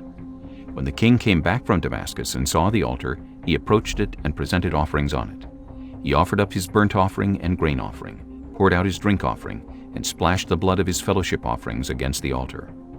As for the bronze altar that stood before the Lord, he brought it from the front of the temple, from between the new altar and the temple of the Lord, and put it on the north side of the new altar. King Ahaz then gave these orders to Uriah the priest. On the large new altar, offer the morning burnt offering and the evening grain offering, the king's burnt offering and his grain offering, and the burnt offering of all the people of the land, and their grain offering and their drink offering. Splash against this altar the blood of all the burnt offerings and sacrifices. But I will use the bronze altar for seeking guidance. And Uriah the priest did just as King Ahaz had ordered. King Ahaz cut off the side panels and removed the basins from the movable stands. He removed the sea from the bronze bulls that supported it and set it on a stone base. He took away the Sabbath canopy that had been built at the temple and removed the royal entryway outside the temple of the Lord, in deference to the king of Assyria. As for the other events of the reign of Ahaz and what he did, are they not written in the book of the annals of the kings of Judah? Ahaz rested with his ancestors and was buried with them in the city of David, and Hezekiah his son succeeded him as king. Chapter 17. In the 12th year of Ahaz king of Judah, Hoshea son of Elah became king of Israel in Samaria, and he reigned 9 years. He did evil in the eyes of the Lord, but not like the kings of Israel who preceded him. Shalmaneser, king of Assyria, came up to attack Hoshea, who had been Shalmaneser's vassal, and had paid him tribute. But the king of Assyria discovered that Hoshea was a traitor, for he had sent envoys to So, king of Egypt, and he no longer paid tribute to the king of Assyria, as he had done year by year. Therefore Shalmaneser seized him and put him in prison. The king of Assyria invaded the entire land, marched against Samaria, and laid siege to it for 3 years. In the 9th year of Hoshea, the king of Assyria captured Samaria and deported the Israelites to Assyria. He settled them in Halah, in Gozan on the Habor River, and in the towns of the Medes. All this took place because the Israelites had sinned against the Lord their God, who had brought them up out of Egypt from under the power of Pharaoh king of Egypt. They worshipped other gods and followed the practices of the nations the Lord had driven out before them, as well as the practices that the kings of Israel had introduced. The Israelites secretly did things against the Lord their God that were not right. From watchtower to fortified city, they built themselves high places in all their towns. They set up sacred stones and Asherah poles on every high hill and under every spreading tree. At every high place they burned incense, as the nations whom the Lord had driven out before them had done. They did wicked things that aroused the Lord's anger. They worshipped idols, though the Lord had said, "You shall not do this." The Lord warned Israel and Judah through all his prophets and seers. Turn from your evil ways. Observe my commands and decrees, in accordance with the entire law that I commanded your ancestors to obey, and that I delivered to you through my servants the prophets. But they would not listen, and were as stiff-necked as their ancestors, who did not trust in the Lord their God. They rejected his decrees and the covenant he had made with their ancestors, and the statutes he had warned them to keep. They followed worthless idols, and themselves became worthless. They imitated the nations around them, although the Lord had ordered them, "Do not do as they do." They forsook all the commands of the Lord their God, and made for themselves 2 idols cast in the shape of calves, and an Asherah pole. They bowed down to all the starry hosts, and they worshipped Baal.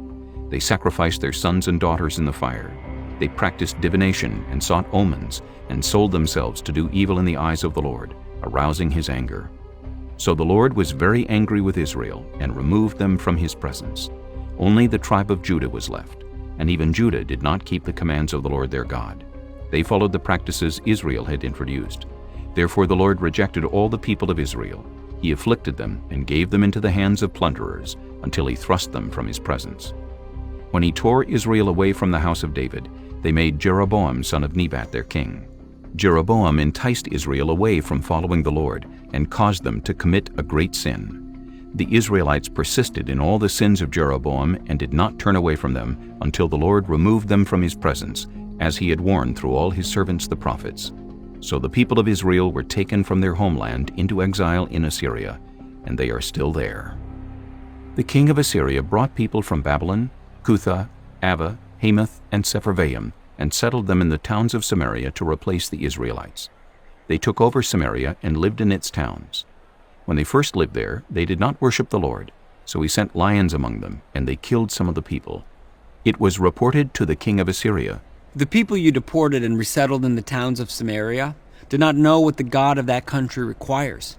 He has sent lions among them, which are killing them off, because the people do not know what he requires. Then the king of Assyria gave this order, Have one of the priests you took captive from Samaria go back to live there, and teach the people what the God of the land requires. So one of the priests who had been exiled from Samaria came to live in Bethel and taught them how to worship the Lord. Nevertheless, each national group made its own gods in the several towns where they settled, and set them up in the shrines the people of Samaria had made at the high places. The people from Babylon made Succoth-Benoth, those from Cutha made Nergal, and those from Hamath made Ashima. The Avites made Nibhaz and Tartak, and the Sepharvites burned their children in the fire as sacrifices to Adramelech and Anamelech, the gods of Sepharvaim. They worshipped the Lord, but they also appointed all sorts of their own people to officiate for them as priests in the shrines at the high places.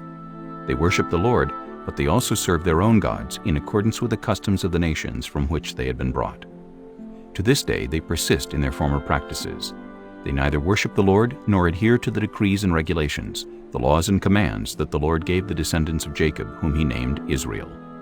When the Lord made a covenant with the Israelites, he commanded them, Do not worship any other gods, or bow down to them, serve them, or sacrifice to them.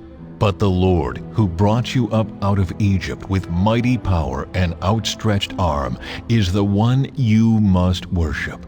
To him you shall bow down, and to him offer sacrifices. You must always be careful to keep the decrees and regulations, the laws and commands he wrote for you. Do not worship other gods. Do not forget the covenant I have made with you, and do not worship other gods. Rather, worship the Lord your God. It is he who will deliver you from the hand of all your enemies. They would not listen, however, but persisted in their former practices. Even while these people were worshiping the Lord, they were serving their idols. To this day, their children and grandchildren continue to do as their ancestors did. Chapter 18. In the 3rd year of Hoshea, son of Elah, king of Israel, Hezekiah, son of Ahaz, king of Judah, began to reign. He was 25 years old when he became king, and he reigned in Jerusalem 29 years. His mother's name was Abijah, daughter of Zechariah. He did what was right in the eyes of the Lord, just as his father David had done. He removed the high places, smashed the sacred stones, and cut down the Asherah poles. He broke into pieces the bronze snake Moses had made, for up to that time the Israelites had been burning incense to it. It was called Nehushtan. Hezekiah trusted in the Lord, the God of Israel. There was no one like him among all the kings of Judah, either before him or after him. He held fast to the Lord and did not stop following him. He kept the commands the Lord had given Moses. And the Lord was with him. He was successful in whatever he undertook. He rebelled against the king of Assyria and did not serve him. From watchtower to fortified city, he defeated the Philistines as far as Gaza and its territory. In King Hezekiah's 4th year, which was the 7th year of Hoshea, son of Elah, king of Israel, Shalmaneser, king of Assyria, marched against Samaria and laid siege to it. At the end of 3 years, the Assyrians took it. So Samaria was captured in Hezekiah's 6th year, which was the 9th year of Hoshea, king of Israel. The king of Assyria deported Israel to Assyria and settled them in Halah, in Gozan on the Habor River, and in towns of the Medes. This happened because they had not obeyed the Lord their God, but had violated his covenant, all that Moses, the servant of the Lord, commanded. They neither listened to the commands nor carried them out. In the 14th year of King Hezekiah's reign, Sennacherib, king of Assyria, attacked all the fortified cities of Judah and captured them. So Hezekiah, king of Judah, sent this message to the king of Assyria at Lachish. I have done wrong. Withdraw from me, and I will pay whatever you demand of me. The king of Assyria exacted from Hezekiah, king of Judah, 300 talents of silver and 30 talents of gold. So Hezekiah gave him all the silver that was found in the temple of the Lord and in the treasuries of the royal palace. At this time, Hezekiah, king of Judah, stripped off the gold with which he had covered the doors and doorposts of the temple of the Lord and gave it to the king of Assyria. The king of Assyria sent his supreme commander, his chief officer, and his field commander with a large army from Lachish to King Hezekiah at Jerusalem. They came up to Jerusalem and stopped at the aqueduct of the upper pool, on the road to the washerman's field. They called for the king, and Eliakim, son of Hilkiah, the palace administrator, Shebna the secretary, and Joah, son of Asaph the recorder, went out to them. The field commander said to them, Tell Hezekiah, this is what the great king, the king of Assyria, says. On what are you basing this confidence of yours?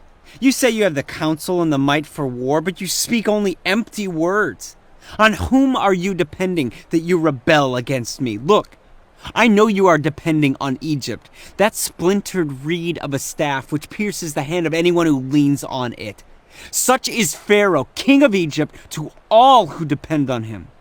But if you say to me, we are depending on the Lord our God, isn't he the one whose high places and altars Hezekiah removed? Saying to Judah and Jerusalem, you must worship before this altar in Jerusalem? Come now, make a bargain with my master, the king of Assyria. I will give you 2,000 horses if you can put riders on them. How can you repulse one officer of the least of my master's officials, even though you are depending on Egypt for chariots and horsemen? Furthermore, have I come to attack and destroy this place without word from the Lord? The Lord himself told me to march against this country and destroy it. Then Eliakim, son of Hilkiah, and Shebna and Joah said to the field commander, Please speak to your servants in Aramaic, since we understand it. Don't speak to us in Hebrew in the hearing of the people on the wall. But the commander replied, Was it only to your master and you that my master sent me to say these things, and not to the people sitting on the wall who, like you, will have to eat their own excrement and drink their own urine? Then the commander stood and called out in Hebrew, Hear the word of the great king, the king of Assyria. This is what the king says. Do not let Hezekiah deceive you. He cannot deliver you from my hand. Do not let Hezekiah persuade you to trust in the Lord when he says, The Lord will surely deliver us. This city will not be given into the hand of the king of Assyria. Do not listen to Hezekiah. This is what the king of Assyria says. Make peace with me and come out to me. Then each of you will eat fruit from your own vine and fig tree and drink water from your own cistern until I come and take you to a land like your own. A land of grain and new wine, a land of bread and vineyards, a land of olive trees and honey. Choose life and not death. Do not listen to Hezekiah, for he is misleading you when he says, The Lord will deliver us. Has the God of any nation ever delivered his land from the hand of the king of Assyria? Where are the gods of Hamath and Arpad? Where are the gods of Sepharvaim, Hena, and Iva? Have they rescued Samaria from my hand? Who of all the gods of these countries has been able to save his land from me? How then can the Lord deliver Jerusalem from my hand? But the people remained silent and said nothing in reply, because the king had commanded, Do not answer him. Then Eliakim, son of Hilkiah, the palace administrator, Shebna the secretary, and Joah, son of Asaph, the recorder, went to Hezekiah with their clothes torn, and told him what the field commander had said. Chapter 19. When King Hezekiah heard this, he tore his clothes and put on sackcloth and went into the temple of the Lord. He sent Eliakim, the palace administrator, Shebna, the secretary, and the leading priests, all wearing sackcloth, to the prophet Isaiah, son of Amos. They told him, This is what Hezekiah says. This day is a day of distress and rebuke and disgrace, as when children come to the moment of birth and there is no strength to deliver them. It may be that the Lord your God will hear all the words of the field commander whom his master, the king of Assyria, has sent to ridicule the living God, and that he will rebuke him for the words the Lord your God has heard. Therefore pray for the remnant that still survives." When King Hezekiah's officials came to Isaiah, Isaiah said to them, "Tell your master, this is what the Lord says. Do not be afraid of what you have heard, those words with which the underlings of the king of Assyria have blasphemed me. Listen, when he hears a certain report, I will make him want to return to his own country, and there I will have him cut down with the sword." When the field commander heard that the king of Assyria had left Lachish, he withdrew and found the king fighting against Libnah. Now Sennacherib received a report that Tirhakah, the king of Cush, was marching out to fight against him. So he again sent messengers to Hezekiah with this word, "Say to Hezekiah, king of Judah, do not let the God you depend on deceive you when he says, 'Jerusalem will not be given into the hands of the king of Assyria.' Surely you have heard what the kings of Assyria have done to all the countries, destroying them completely. And will you be delivered? Did the gods of the nations that were destroyed by my predecessors deliver them? The gods of Gozan, Haran, Rezeph, and the people of Eden who were in Telassar? Where is the king of Hamath, or the king of Arpad? Where are the kings of Lair, Sepharvaim, Hena, and Ivah?" Hezekiah received the letter from the messengers and read it. Then he went up to the temple of the Lord and spread it out before the Lord. And Hezekiah prayed to the Lord, Lord, the God of Israel, enthroned between the cherubim, you alone are God over all the kingdoms of the earth. You have made heaven and earth. Give ear, Lord, and hear. Open your eyes, Lord, and see. Listen to the words Sennacherib has sent to ridicule the living God. It is true, Lord, that the Assyrian kings have laid waste these nations and their lands. They have thrown their gods into the fire and destroyed them, for they were not gods but only wood and stone, fashioned by human hands. Now, Lord our God, deliver us from his hand, so that all the kingdoms of the earth may know that you alone, Lord, are God." Then Isaiah, son of Amos, sent a message to Hezekiah. "This is what the Lord, the God of Israel, says. I have heard your prayer concerning Sennacherib, king of Assyria. This is the word that the Lord has spoken against him. Virgin daughter Zion despises you and mocks you. Daughter Jerusalem tosses her head as you flee. Who is it you have ridiculed and blasphemed? Against whom have you raised your voice and lifted your eyes in pride? Against the Holy One of Israel. By your messengers you have ridiculed the Lord. And you have said, with my many chariots I have ascended the heights of the mountains, the utmost heights of Lebanon. I have cut down its tallest cedars, the choicest of its junipers. I have reached its remotest parts, the finest of its forests. I have dug wells in foreign lands and drunk the water there. With the soles of my feet I have dried up all the streams of Egypt. Have you not heard? Long ago I ordained it. In days of old I planned it. Now I have brought it to pass, that you have turned fortified cities into piles of stone. Their people, drained of power, are dismayed and put to shame. They are like plants in the field, like tender green shoots, like grass sprouting on the roof, scorched before it grows up. But I know where you are, and when you come and go, and how you rage against me. Because you rage against me, and because your insolence has reached my ears, I will put my hook in your nose, and my bit in your mouth, and I will make you return by the way you came. This will be the sign for you, Hezekiah.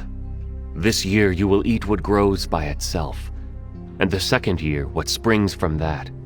But in the third year sow and reap, plant vineyards, and eat their fruit. Once more a remnant of the kingdom of Judah will take root below, and bear fruit above. For out of Jerusalem will come a remnant, and out of Mount Zion a band of survivors. The zeal of the Lord Almighty will accomplish this. Therefore this is what the Lord says concerning the king of Assyria. He will not enter this city, or shoot an arrow here. He will not come before it with shield, or build a siege ramp against it. By the way that he came, he will return. He will not enter this city, declares the Lord. I will defend this city and save it, for my sake, and for the sake of David, my servant. That night the angel of the Lord went out and put to death 185,000 in the Assyrian camp. When the people got up the next morning, there were all the dead bodies. So Sennacherib, king of Assyria, broke camp and withdrew. He returned to Nineveh and stayed there. One day, while he was worshipping in the temple of his god Nisroch, his sons Adramelech and Sharezer killed him with the sword, and they escaped to the land of Ararat. And Esarhaddon his son succeeded him as king. Chapter 20. In those days Hezekiah became ill and was at the point of death. The prophet Isaiah, son of Amos, went to him and said, This is what the Lord says. Put your house in order, because you are going to die. You will not recover. Hezekiah turned his face to the wall and prayed to the Lord. Remember, Lord, how I have walked before you faithfully and with wholehearted devotion and have done what is good in your eyes. And Hezekiah wept bitterly. Before Isaiah had left the middle court, the word of the Lord came to him. Go back and tell Hezekiah, the ruler of my people, this is what the Lord, the God of your father David, says. I have heard your prayer and seen your tears. I will heal you. On the 3rd day from now, you will go up to the temple of the Lord. I will add 15 years to your life, and I will deliver you and this city from the hand of the king of Assyria. I will defend this city for my sake and for the sake of my servant David. Then Isaiah said, Prepare a poultice of figs. They did so and applied it to the boil, and he recovered. Hezekiah had asked Isaiah, What will be the sign that the Lord will heal me, and that I will go up to the temple of the Lord on the 3rd day from now? Isaiah answered, This is the Lord's sign to you, that the Lord will do what he has promised. Shall the shadow go forward 10 steps, or shall it go back 10 steps? It is a simple matter for the shadow to go forward 10 steps, said Hezekiah. Rather, have it go back 10 steps. Then the prophet Isaiah called on the Lord, and the Lord made the shadow go back the 10 steps it had gone down on the stairway of Ahaz. At that time, Marduk-Baladan, son of Baladan, king of Babylon, sent Hezekiah letters and a gift, because he had heard of Hezekiah's illness. Hezekiah received the envoys and showed them all that was in his storehouses, the silver, the gold, the spices, and the fine olive oil, his armory, and everything found among his treasures. There was nothing in his palace or in all his kingdom that Hezekiah did not show them.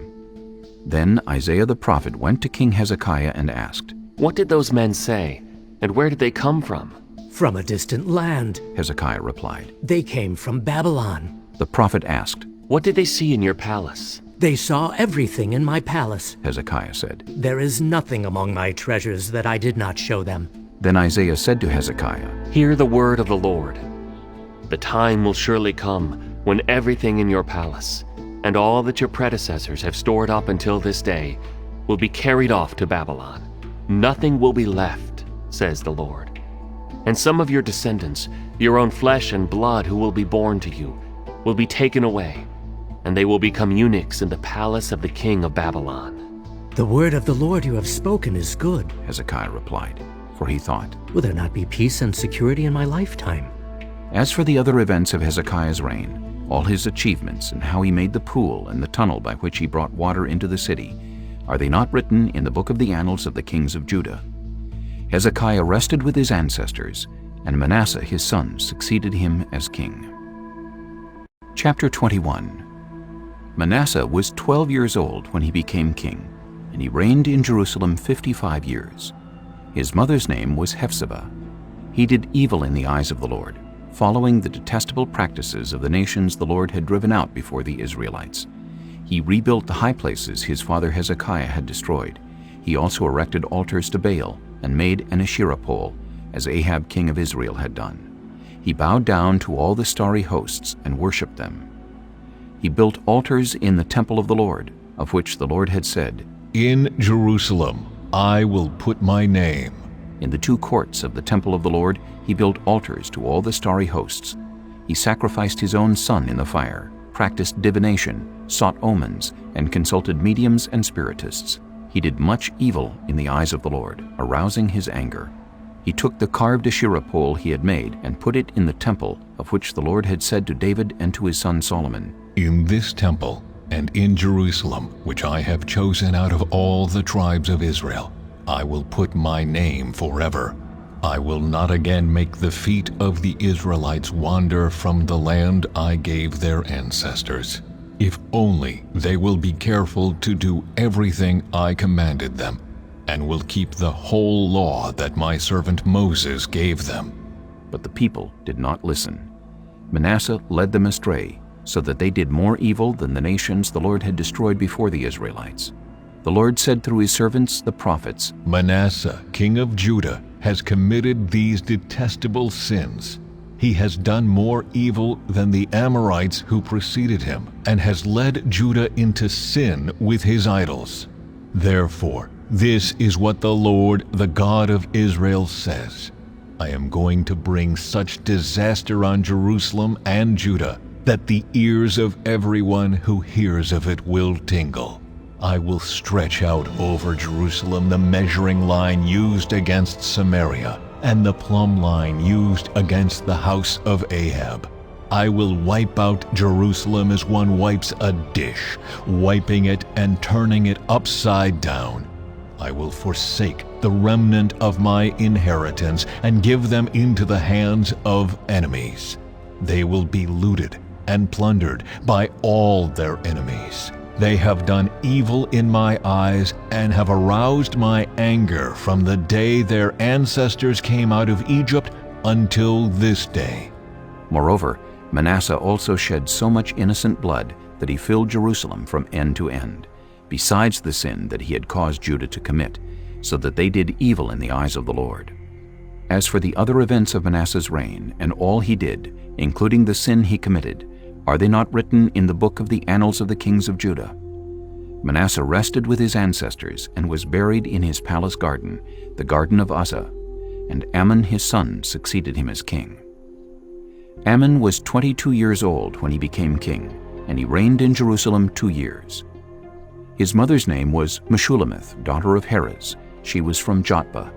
He did evil in the eyes of the Lord, as his father Manasseh had done.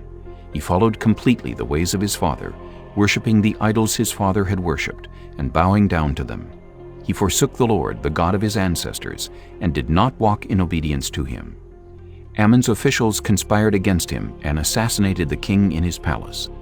Then the people of the land killed all who had plotted against King Ammon, and they made Josiah his son king in his place. As for the other events of Ammon's reign and what he did, are they not written in the book of the annals of the kings of Judah? He was buried in his tomb in the garden of Uzzah, and Josiah his son succeeded him as king. Chapter 22. Josiah was 8 years old when he became king, and he reigned in Jerusalem 31 years. His mother's name was Jedidah, daughter of Adaiah. She was from Bozkath. He did what was right in the eyes of the Lord, and followed completely the ways of his father David, not turning aside to the right or to the left.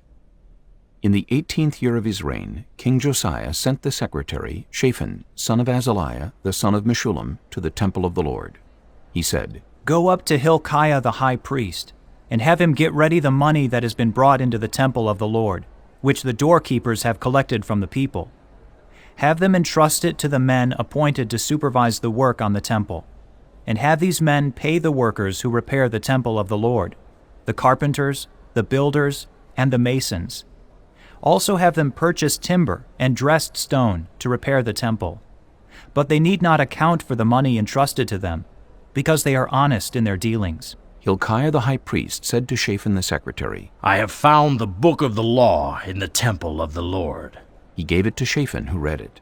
Then Shaphan the secretary went to the king and reported to him, Your officials have paid out the money that was in the temple of the Lord, and have entrusted it to the workers and supervisors at the temple. Then Shaphan the secretary informed the king, Hilkiah the priest has given me a book. And Shaphan read from it in the presence of the king. When the king heard the words of the book of the law, he tore his robes. He gave these orders to Hilkiah the priest, Ahikam son of Shaphan, Akbor son of Micaiah, Shaphan the secretary, and Isaiah the king's attendant. Go and inquire of the Lord for me, and for the people, and for all Judah, about what is written in this book that has been found.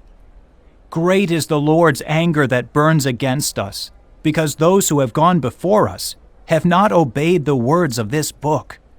They have not acted in accordance with all that is written there concerning us. Hilkiah the priest, Ahikam, Akbor, Shaphan, and Isaiah went to speak to the prophet Huldah, who is the wife of Shallum, son of Tikvah, the son of Harhas, keeper of the wardrobe. She lived in Jerusalem in the new quarter.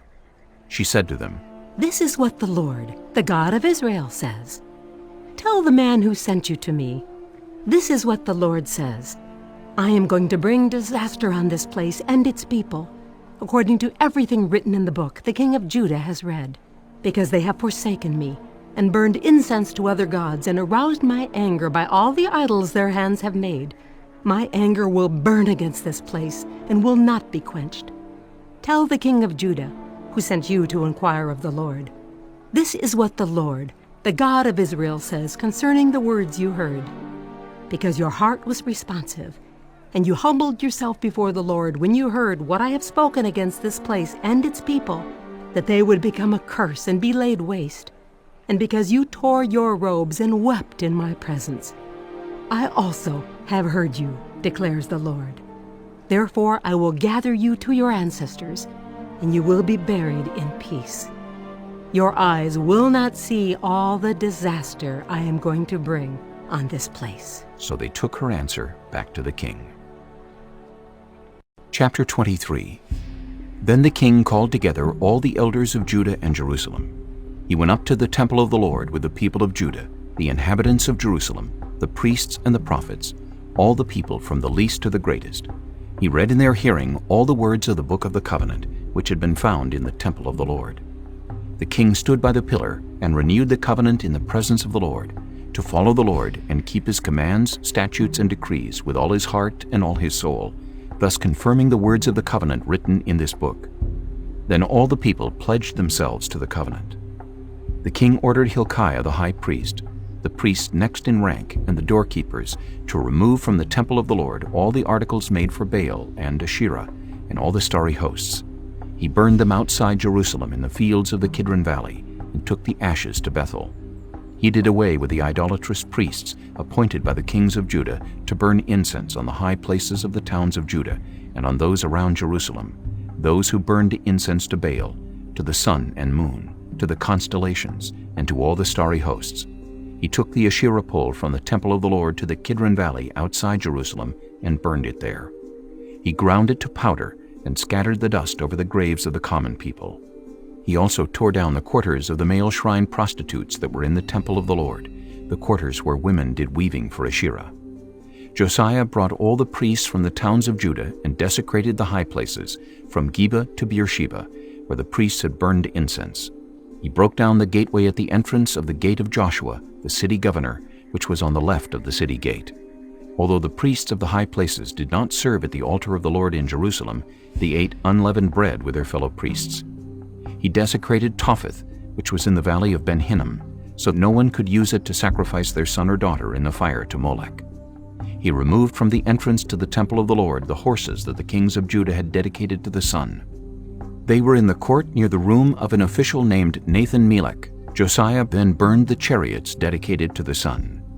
He pulled down the altars the kings of Judah had erected on the roof near the upper room of Ahaz, and the altars Manasseh had built in the two courts of the temple of the Lord.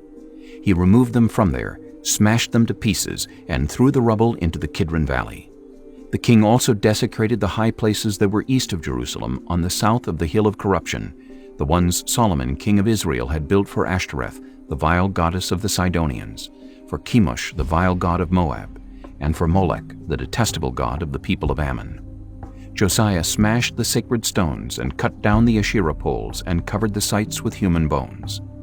Even the altar at Bethel, the high place made by Jeroboam son of Nebat, who had caused Israel to sin, even that altar and high place he demolished. He burned the high place and ground it to powder, and burned the Asherah pole also. Then Josiah looked around, and when he saw the tombs that were there on the hillside, he had the bones removed from them and burned on the altar to defile it, in accordance with the word of the Lord proclaimed by the man of God who foretold these things. The king asked, "What is that tombstone I see?" The people of the city said, "It marks the tomb of the man of God who came from Judah and pronounced against the altar of Bethel the very things you have done to it." "Leave it alone," he said. "Don't let anyone disturb his bones." So they spared his bones and those of the prophet who had come from Samaria. Just as he had done at Bethel, Josiah removed all the shrines at the high places that the kings of Israel had built in the towns of Samaria and that had aroused the Lord's anger. Josiah slaughtered all the priests of those high places on the altars and burned human bones on them. Then he went back to Jerusalem. The king gave this order to all the people: "Celebrate the Passover to the Lord your God, as it is written in this book of the covenant." Neither in the days of the judges who led Israel, nor in the days of the kings of Israel and the kings of Judah had any such Passover been observed. But in the 18th year of King Josiah, this Passover was celebrated to the Lord in Jerusalem. Furthermore, Josiah got rid of the mediums and spiritists, the household gods, the idols, and all the other detestable things seen in Judah and Jerusalem. This he did to fulfill the requirements of the law written in the book that Hilkiah the priest had discovered in the temple of the Lord. Neither before nor after Josiah was there a king like him who turned to the Lord as he did, with all his heart and with all his soul and with all his strength, in accordance with all the law of Moses.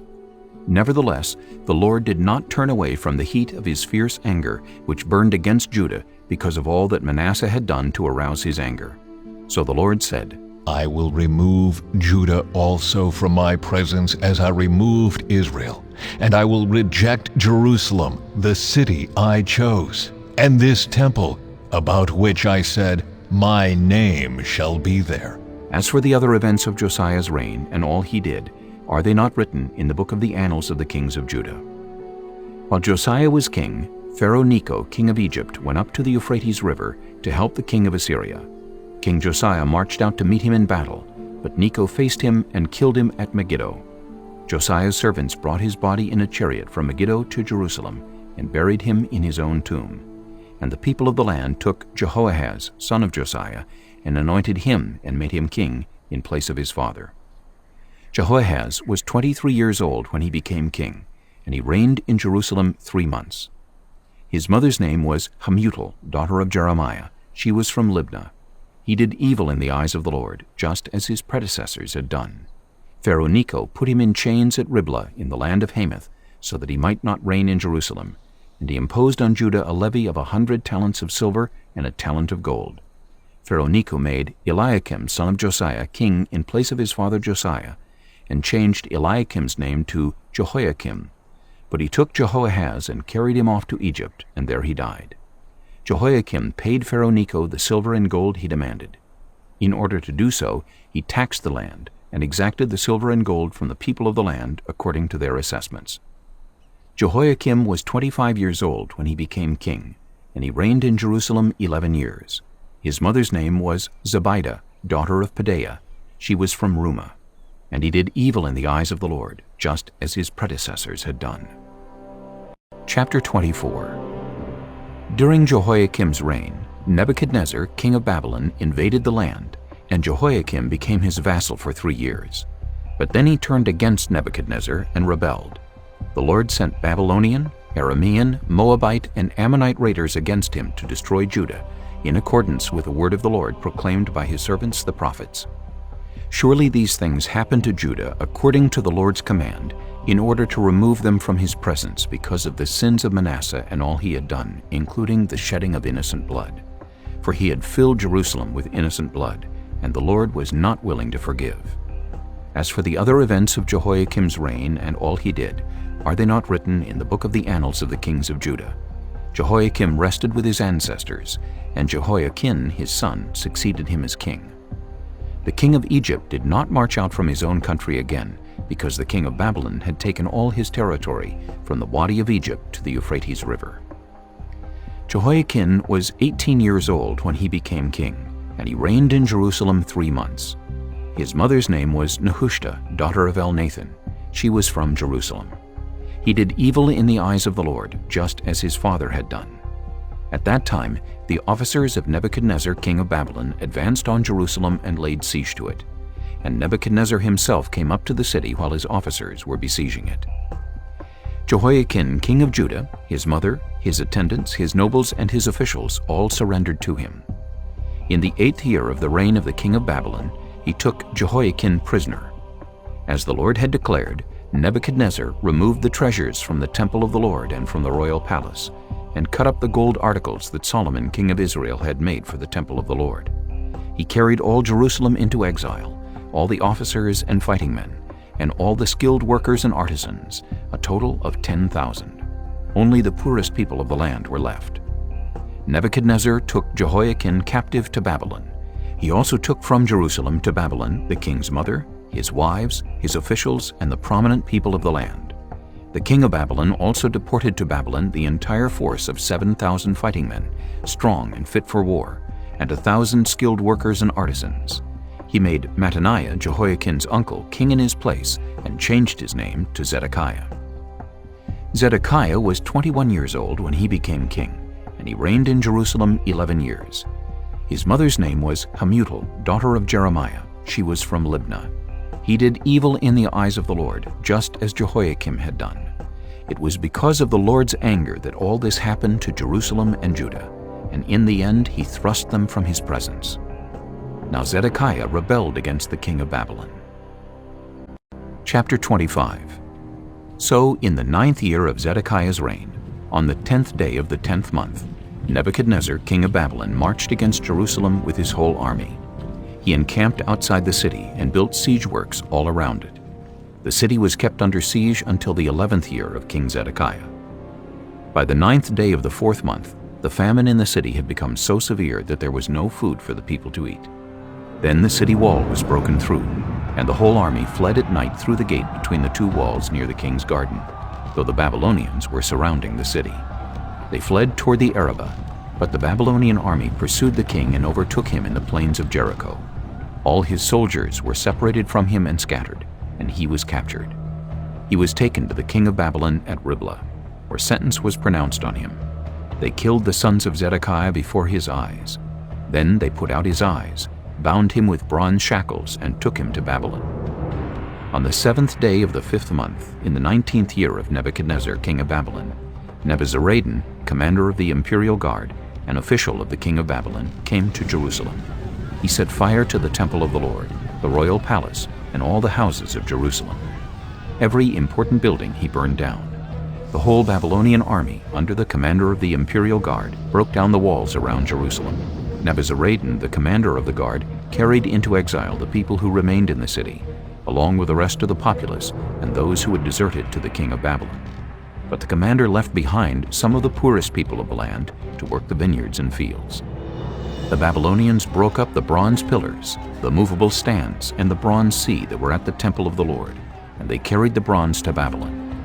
They also took away the pots, shovels, wick trimmers, dishes, and all the bronze articles used in the temple service. The commander of the imperial guard took away the censers and sprinkling bowls, all that were made of pure gold or silver. The bronze from the 2 pillars, the sea, and the movable stands, which Solomon had made for the temple of the Lord, was more than could be weighed. Each pillar was 18 cubits high. The bronze capital on top of one pillar was 3 cubits high, and was decorated with a network and pomegranates of bronze all around. The other pillar with its network was similar. The commander of the guard took as prisoners Seraiah the chief priest, Zephaniah the priest next in rank, and the 3 doorkeepers. Of those still in the city, he took the officer in charge of the fighting men and 5 royal advisers. He also took the secretary who was chief officer in charge of conscripting the people of the land, and 60 of the conscripts who were found in the city. Nebuzaradan the commander took them all and brought them to the king of Babylon at Riblah. There at Riblah, in the land of Hamath, the king had them executed. So Judah went into captivity away from her land. Nebuchadnezzar, king of Babylon, appointed Gedaliah, son of Ahikam, the son of Shaphan, to be over the people he had left behind in Judah. When all the army officers and their men heard that the king of Babylon had appointed Gedaliah as governor, they came to Gedaliah at Mizpah. Ishmael, son of Nethaniah, Johanan, son of Kareah, Seraiah, son of Tanhumeth the Netophathite, Jaazaniah, the son of the Maacathite, and their men. Gedaliah took an oath to reassure them and their men. "Do not be afraid of the Babylonian officials," he said. "Settle down in the land and serve the king of Babylon, and it will go well with you." In the 7th month, however, Ishmael, son of Nethaniah, the son of Elishama, who was of royal blood, came with 10 men and assassinated Gedaliah, and also the men of Judah and the Babylonians who were with him at Mizpah. At this, all the people from the least to the greatest, together with the army officers, fled to Egypt for fear of the Babylonians. In the 37th year of the exile of Jehoiakim king of Judah, in the year Alwel-Marduk became king of Babylon, he released Jehoiakim king of Judah from prison. He did this on the 27th day of the 12th month. He spoke kindly to him and gave him a seat of honor higher than those of the other kings who were with him in Babylon. So Jehoiakim put aside his prison clothes, and for the rest of his life ate regularly at the king's table. Day by day the king gave Jehoiakim a regular allowance as long as he lived.